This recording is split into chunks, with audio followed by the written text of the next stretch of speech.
जैसी हमारी प्रभु की इच्छा होगी वही होगी, जो प्रभु की इच्छा उसे कोई टाल सकता नहीं। प्रभु आज्ञा अपेल श्रुति गाई, जो प्रभु की इच्छा होगी वो निश्चित वेद ऐसा कहते वही होगा, किसी की ताकत नहीं कि उसे बदल सके। पूज्य श्री राधा बाबा के वचन जब तुम्हें ऐसा श्रवण करने को मिला कि सर्वत्र श्री कृष्ण का सच्चिदानंद में विलास निरंतर चल रहा है, बहुत एक एक शब्द बहुत ही मनन करने योग्य है और माया मुक्त करने की सामर्थ्य इन वचनों में गंभीरता से सुना जाए।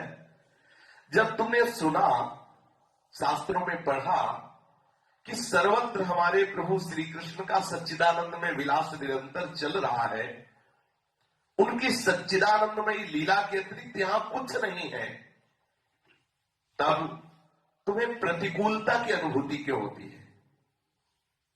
बहुत ही सुंदर चर्चा है।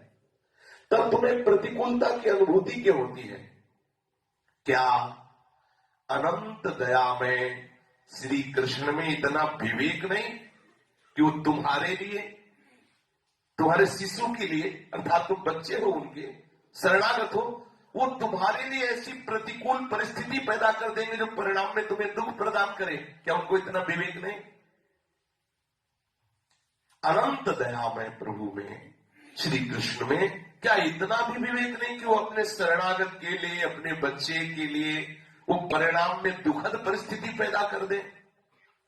मां के द्वारा अपने बच्चों के लिए कोई ऐसी चेष्टा होती है क्या जो बच्चे को दुख देने वाली हो?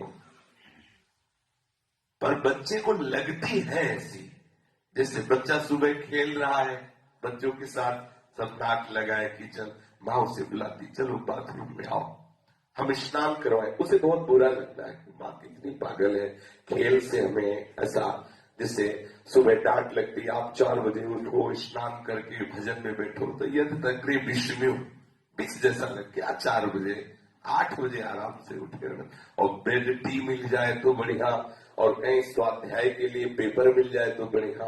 मतलब वो जितना हम भ्रष्ट मार्ग में चलते हैं उतना मन उत्साहित होता है, और जब हम भगवत मार्ग में चलते हैं तो मन घबराहट पैदा करता है। मन को मरना होता है ना, इसलिए घबराता है। तो शरीरधारी समझता है कि ये मार्ग ठीक नहीं, क्योंकि इसमें घबराहट है, इसमें जलन है, इसमें बड़ी परेशानी, लेकिन वो अपने अज्ञान के कारण। जैसे आप विचार करो, मां क्या अपने बच्चे के लिए कोई दुखद चेष्टा करेगी क्या? चलो हम ये मान सकते हैं कि मां कर भी सकती, क्योंकि बेचारी अज्ञानी है। मां तो भूल कर भी सकती है क्योंकि मां का ज्ञान सीमित है, वो सर्वत्र नहीं है, वो सर्वज्ञ नहीं है, वो सर्वशक्तिमान नहीं है। लेकिन हमारे प्रभु श्री कृष्ण सर्वज्ञ है, उनसे भूल हो ही नहीं सकती, वो तो तुम्हारे हृदय में ही बैठे हैं और सर्वशक्तिमान है, वो सर्वत्र है, और वो अहेतुकी सौहार्द में संपूर्ण विश्व के लिए निरंतर लहराने वाला प्रेम सागर लिए हुए। क्या उनके द्वारा तुम्हारा कोई अमंगल हो सकता है? क्या उनके द्वारा कोई भूल हो सकती है?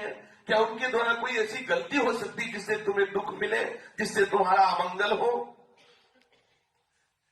ये हम जो सोच लेते हैं ना कि ये प्रतिकूलता है, भगवान कैसे है, ये प्रतिकूल परिस्थिति क्यों दी, और हम ये बात सोचकर दुखी हो जाते हैं, सचमुच सचमुच ये केवल हमारा अज्ञान है, केवल हमारा भ्रम है।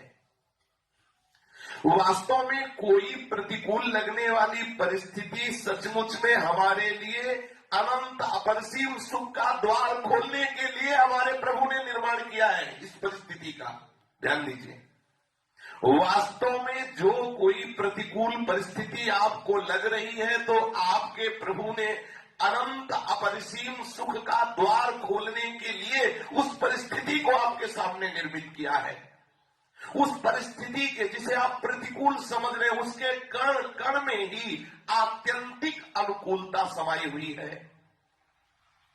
आस्तिकता के अभाव के कारण ही हम उसे अनुकूलता को देख नहीं पा रहे, हमें प्रतिकूल लगता है।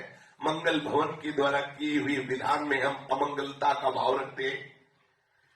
परिस्थिति सृष्ट न हुई है और न अनंत काल तक सृष्ट होगी। तुम थोड़ा विवेक धारण करके परिस्थिति को मंगलमय स्वीकार कर सकते हो, विश्वास करके आनंदित हो जाते हो। अगर आप ऐसा सोचें कि ये परिस्थिति बदल जाएगी तब हम आनंदित होंगे, तो कभी ऐसा नहीं होगा। आज जो परिस्थिति है, हो सकता है इससे भी बुरी परिस्थितियां और आ जाए जो आपको फंसाती चली जाए। आज जिस परिस्थिति में आप है, उसी परिस्थिति में विश्वास करो, वो परिस्थिति आपके लिए भगवान ने कृपा करके भेजी है, बहुत आनंद के लिए भेजी है। आप इसी परिस्थिति का सदुपयोग करते हुए भजन करो।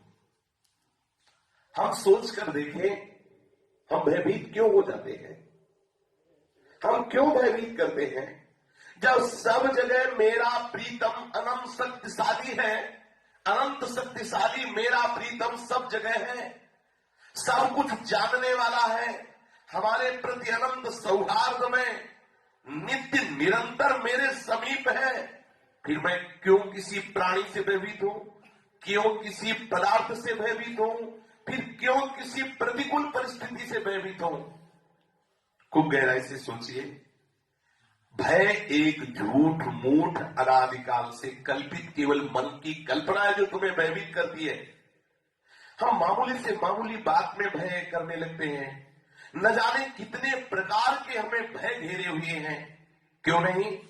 हम प्रत्येक प्रतिकूल लगने वाली परिस्थिति में अपनी आंख अपने प्राण प्रीतम प्रभु की ओर कर लें, निरंतर सोचते रहें कि इस परिस्थिति के रूप में मेरे प्रभु आए हैं, मेरा मंगल विधान करने के लिए आए हैं। वो प्रभु मेरे समीप हैं। बोलो, मेरे प्रभु सर्वशक्तिमान है, मेरे प्रभु सब कुछ जानते हैं और मेरे प्रभु मेरे से अनंत अपरिसीम प्यार करते हैं। फिर भय को तुम प्रभु की पूजा के लिए प्रभु के चरणों में समर्पित करके निर्भय हो जाओ। क्यों भयभीत हो रहे हो? प्रभु तुम्हारे समीप है, प्रभु तुम्हारी बात जानते हैं, प्रभु तुम्हें बहुत प्यार करते हैं। फिर तुम भय क्यों कर रहे हो? इस भय को प्रभु के चरणों में समर्पित कर दो। हम सब स्थितियों में सोचने लग जाए कि जैसी हमारी प्रभु की इच्छा होगी वैसा ही होगा, प्रभु की इच्छा से सबका मंगल होगा।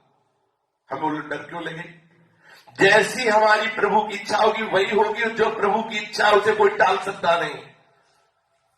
प्रभु आज्ञा अपेल श्रुति गाई, जो प्रभु की इच्छा होगी वो निश्चित वेद ऐसा कहते वही होगा, किसी की ताकत नहीं कि उसे बदल सके।